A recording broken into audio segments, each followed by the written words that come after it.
Here she is, the tall ship Nina, a replica of the ship that sailed with Columbus on his first and second voyages to the Americas. She was built in Brazil in the ancient techniques using basically ironwood because that wood lasts a long time. She's sailing in the Pensacola Bay here. Her crew is in period costumes to be filmed for a documentary. Little did they know, a danger was on the way from Hurricane Sally in just a couple of weeks on September 16th. Hurricane Sally, with winds of 105 miles an hour, gusts to 125, came out of the south-southwest, putting Pensacola right in the eyeball. The storm surge of 7 feet, topped with 15-foot waves, rolled in. Nina was docked at Palafox Marina when the surge and the waves wrecked the entire marina. Here she is being forced away from the seawall where she was docked with her dock in tow, basically pulling the dock with her.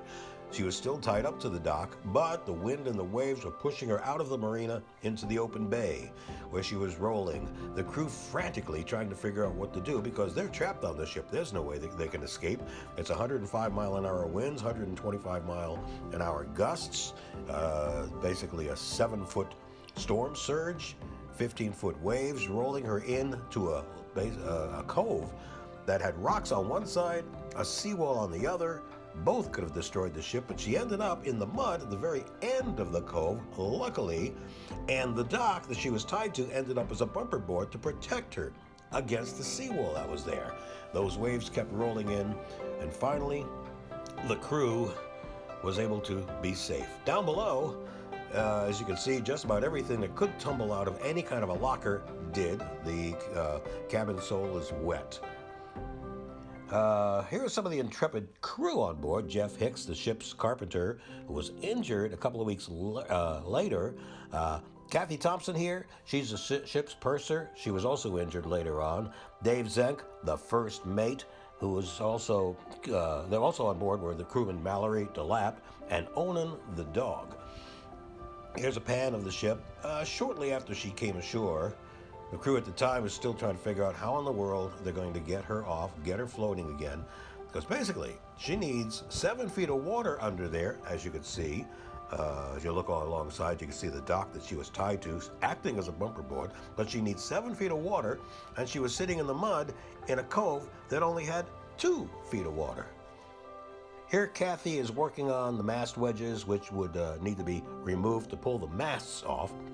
Tragically, she's in a coma because of an accident on her sister ship, the Pinta, a couple of weeks later.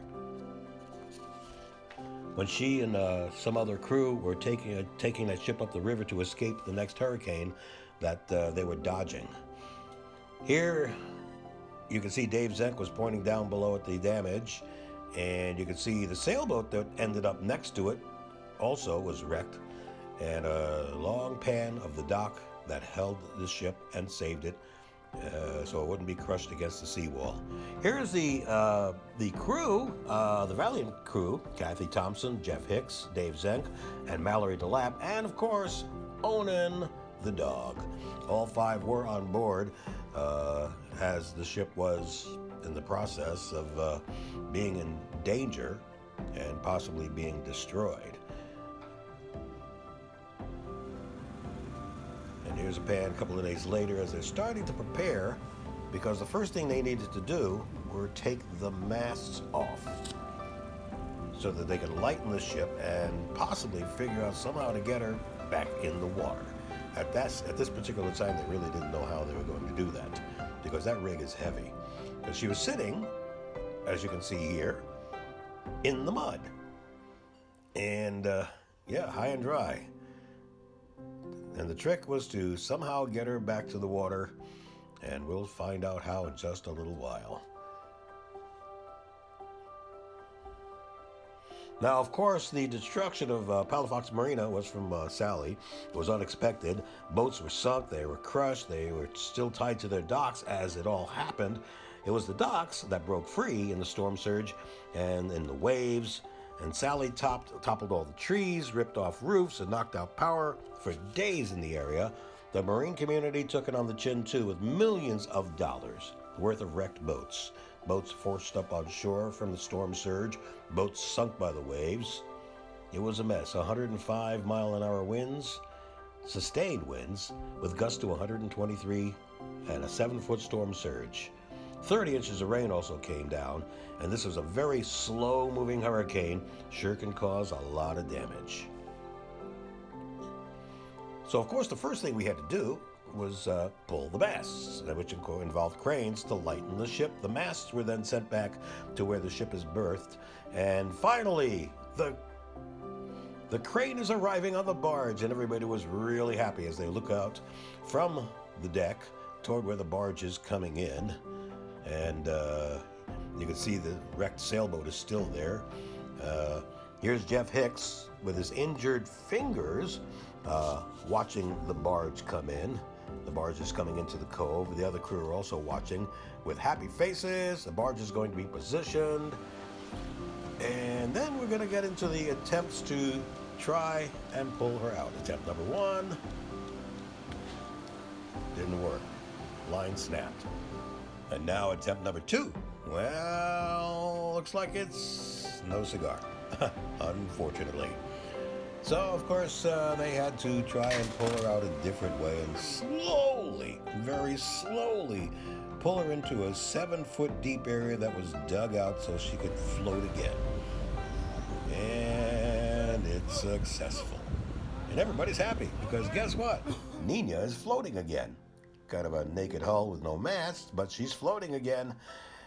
And as you can see, this is the trench the keel dug when it was being pulled off of the mud flats that it was stuck in. And the workmen, who were very, very professional at what they were doing, finally got her floating again. And it was good to see that, with no leaks.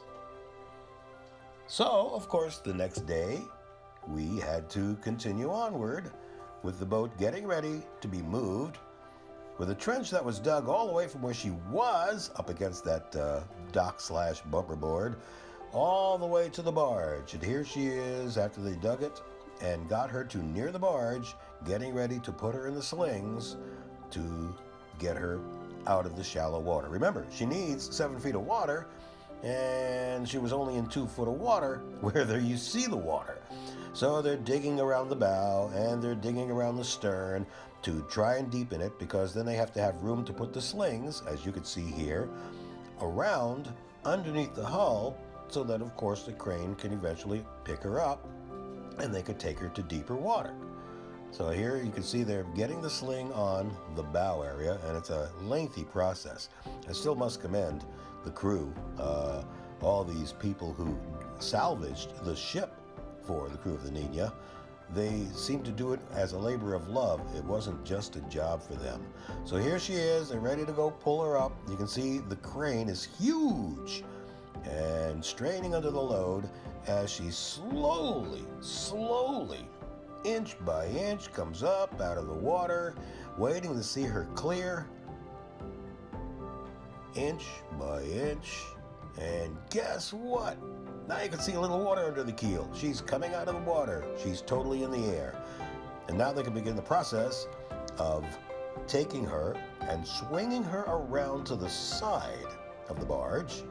As you can see here, she's cleared the water, and they're slowly guiding her around. Remember, she weighs an awful lot, and she's a very valuable object. And so they're going to bring her alongside and then drop her down, tie her up. And the plan is, once that's all done, the barge will back out into deeper water. She will be lowered totally in the water, and now she's ready to go home. Yep, she's free to leave with the barge to head to the shipyard for repair, soon to be sailing again.